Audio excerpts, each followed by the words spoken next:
Hello good morning बच्चों, welcome back in NR maths classes. आज मैं आपको DV class 8 chapter number 2 cubes and cube roots इसकी worksheet number 1 का first question इस वीडियो में कराने जा रही हूँ। तो चलिए क्वेश्चन स्टार्ट करते हैं। यहाँ पर बोल रहे हैं फाइंड द क्यूब्स ऑफ, आपको क्यूब्स निकालने हैं। क्यूब्स का मतलब क्या है, जो भी नंबर आपको दिए हैं सॉरी, जैसे आपको 8 का क्यूब निकालना है तो यहाँ पर आप क्या कर दोगे, 8 रेज टू द पावर 3।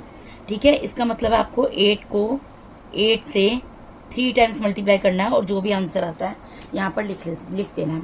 तो मैंने आपको क्यूब्स बेटा याद करने के लिए बोले थे, इफ यू रिमेम्बर। 8 का क्यूब यहाँ पर 512 दिया हुआ है। आप पहले 8 का स्क्वायर निकाल लो। 8 का स्क्वायर क्या होता है, 64। 64 मल्टीप्लाई बाय 8।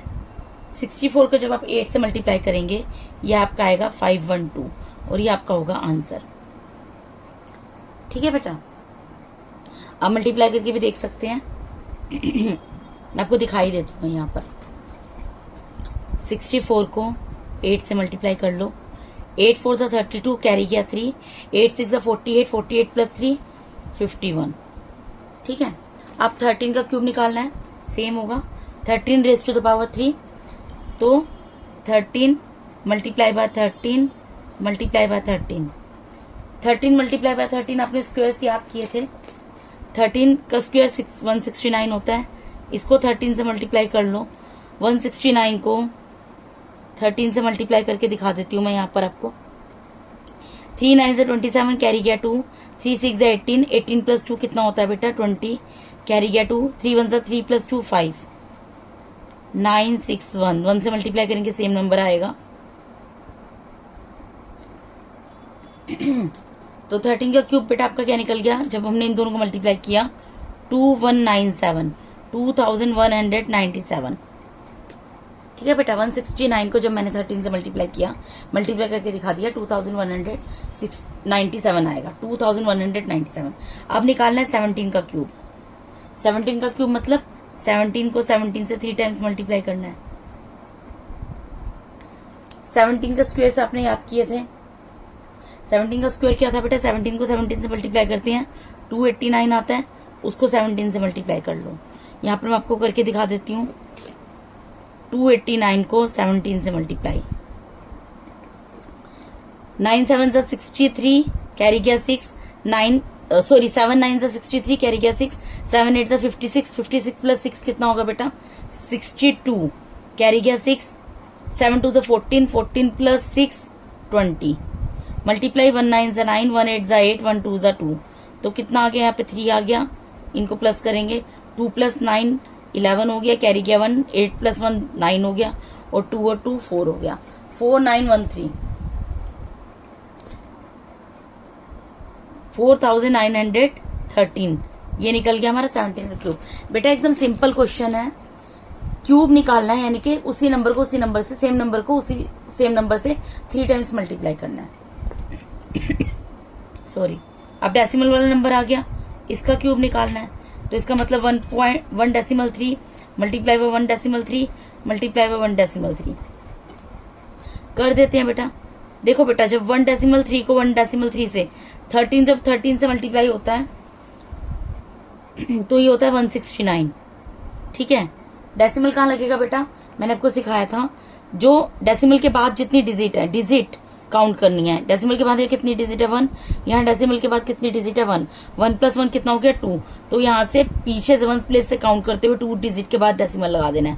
1 2 डेसिमल आ गया यहाँ पर, यानी बन गया 1.69।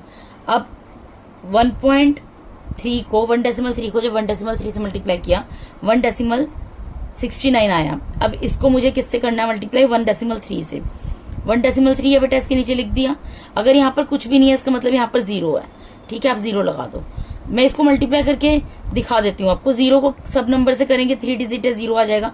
मल्टीप्लाई का साइन, अभी मैं डेसिमल का कुछ नहीं कर रही हूँ, अभी मैं सिंपल मल्टीप्लाई कर रही हूँ। 3 9 सा कितना होता है 27, कैरी गया 2। 3 6 सा 18 होता है, 18 प्लस 2 कितना हो गया 20, कैरी गया 2। 3 1 सा 3 प्लस 2 5। अब 1 है यहाँ पर तो 2 टाइम क्लोज आएगा, 1 9 सा 9, 1 6 सा 6, 1 1 सा 1। अब इनको प्लस कर लो, कितना आ गया बेटा, यह आ गया 21,970।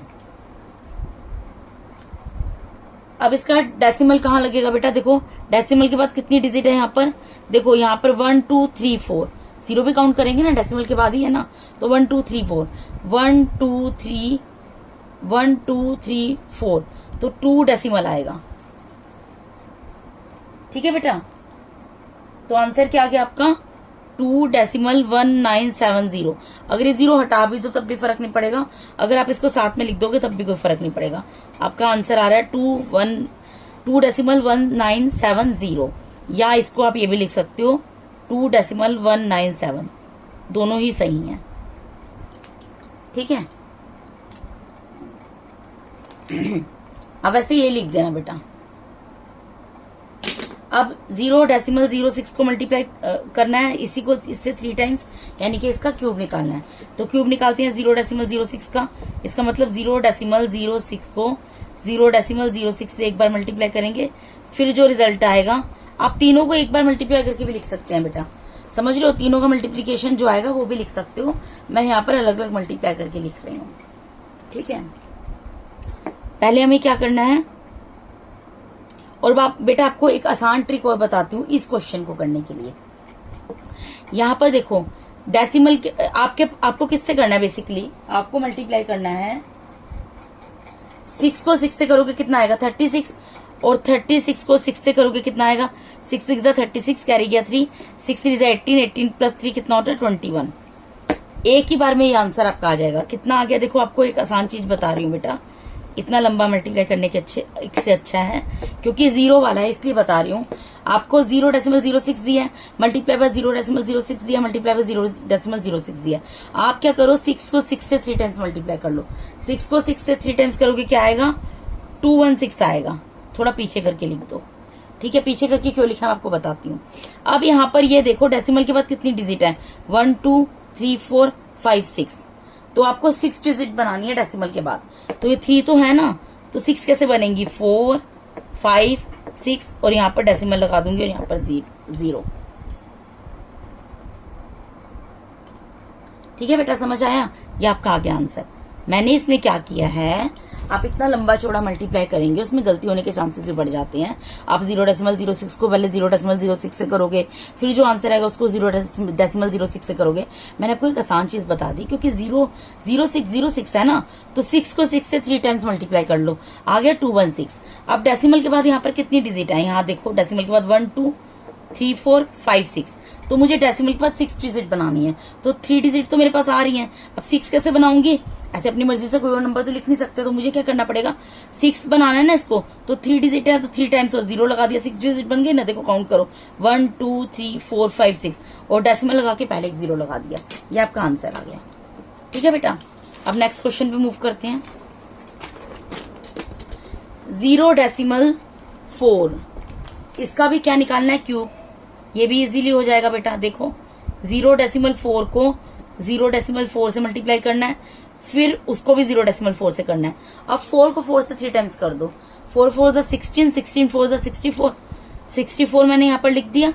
ठीक है, अब डेसिमल के बाद कितनी डिजिट है काउंट करो, देखो डेसिमल के बाद 1 डिजिट 2 डिजिट 3 डिजिट डेसिमल के बाद, तो यानी कि 3 डिजिट बनानी है। यहाँ 2 है, एक 0 लगा दो, यहाँ पे डेसिमल लगा दो, 0 लगा दो, आंसर आ गया। ये आसान है ना बेटा। मैंने क्या किया 0.4 0.4 0.4 था, मैंने 4 को 4 से 3 टाइम्स मल्टीप्लाई कर दिया, 64 आ गया। उसके बाद मैंने क्या किया बेटा, उसके बाद मैंने सिंपल सी चीज ये की है कि इसके बाद डेसिमल के बाद कितनी डिजिट है टोटल 1 2 3, तो 3 डिजिट बनानी है डेसिमल के बाद। तो 2 डिजिट तो मेरी यहाँ बन रही है, 3 डिजिट कैसे बनेंगी, इससे पहले 0 लगा दिया तो 3 डिजिट बन गई 1 2 3, और डेसिमल लगा के पहले 0 लगा दिया। ठीक है, अब आपको निकालना है एक रैशनल नंबर का क्यूब, फ्रैक्शन का क्यूब निकालना है। तो 2/3 मल्टीप्लाई बाय 2/3 मल्टीप्लाई बाय 2/3, बहुत आसान है। ऊपर के नंबर को ऊपर से मल्टीप्लाई कर लो, नीचे को नीचे से कर लो। 2 2 4 4 2 8, 3 0 9 9 3 27, आंसर। ठीक है बेटा, उसके बाद -7 का निकालना है आपको, -7 का क्यूब निकालना है। देखिए यहाँ पर -7 का क्यूब निकालना है, क्यूब लगा दिया, -7 मल्टीप्लाई बाय -7 मल्टीप्लाई बाय -7, -7 को -7, आप 7 को 7 से 3 टाइम्स मल्टीप्लाई करो, 7 7 49, 49 7 से कितना होगा बेटा 49 7 होगा 343। आपको मैंने एक प्रॉपर्टी पढ़ाई है कि नेगेटिव नंबर्स जो होते हैं उनका क्यूब नेगेटिव होता है। ये नेगेटिव नंबर है तो इसका क्यूब निकाला तो ये क्या आएगा आंसर, नेगेटिव में आएगा -343। ठीक है बेटा। उसके बाद अगला क्वेश्चन क्या है, -9 का क्यूब निकालना है। ओके, तो क्यूब निकालना है तो क्यूब तो लगाना पड़ेगा। -9 को -9 से 3 टाइम्स मल्टीप्लाई करना है। -9 मल्टीप्लाई बाय -9 मल्टीप्लाई बाय -9। 9 को 9 से किया 81, 81 को 9 से किया 729। माइनस है, माइनस का क्यूब है, माइनस के नंबर का तो माइनस में आंसर आएगा, -729 आंसर आ गया। ठीक है बेटा। उसके बाद -12 का क्यूब निकालना है, यानी -12 मल्टीप्लाई बाय -12 मल्टीप्लाई बाय -12। 12 को 12 से 3 टाइम्स मल्टीप्लाई कर लो। अगर आपको क्यूब ये याद है तो आप इजीली लिख सकते हो। आप पहले इन दोनों को मल्टीप्लाई करके लिख लो या डायरेक्ट आंसर लिख दो। अगर आपने इसका क्यूब याद किया तो आप डायरेक्ट आंसर लिख सकते हैं। तो कितना आएगा, ये 1728 आएगा 12 का क्यूब। ठीक है, और नेगेटिव नंबर है तो नेगेटिव में आंसर आएगा। ठीक है, और ऐसे करके भी कर सकते हो आप इसको। -12 का क्यूब है, -12 मल्टीप्लाई बाय -12 मल्टीप्लाई बाय -12 था ना, तो -12 क्या होगा 144, माइनस माइनस प्लस हो जाएगा, मल्टीप्लाई में -12, इन दोनों को मल्टीप्लाई करोगे 1728 आएगा, और ये आएगा माइनस का, क्योंकि प्लस इंटू माइनस माइनस होता है। इतना कॉम्प्लिकेटेड करने से अच्छा बेटा कि आप ये चीज फॉलो करो। आप क्यूब से याद करो, आप इन दोनों को मल्टीप्लाई कर रहे हो, सीधा मल्टीप्लाई करके तीनों का मल्टीप्लीकेशन लिख दो। आपको क्यूब याद भी नहीं है ना, आप इन तीनों को मल्टीप्लाई करो। 12 को 12 से करोगे 144 आएगा, फिर उसको 12 से करना, जो आंसर आएगा डायरेक्ट वो लिखना, और क्योंकि क्यूब है तो माइनस का साइन लगा देना। ठीक है बेटा। तो यहाँ पर मैंने आपको DAV class 8 maths chapter number 2 cubes and cube roots, उसके वर्कशीट नंबर 1 का फर्स्ट क्वेश्चन पूरा with their all parts complete करा दिया है। अगर आप मेरे चैनल पे नए हैं तो काइंडली मेरे चैनल को सब्सक्राइब कीजिए। अगर आपको मेरा टीचिंग मेथड अच्छा लगता है तो मेरे वीडियोस को ज्यादा से लाइक कीजिए, अपने फ्रेंड्स के साथ शेयर कीजिए। Thank you so much for watching my YouTube videos. Thank you so much बेटा।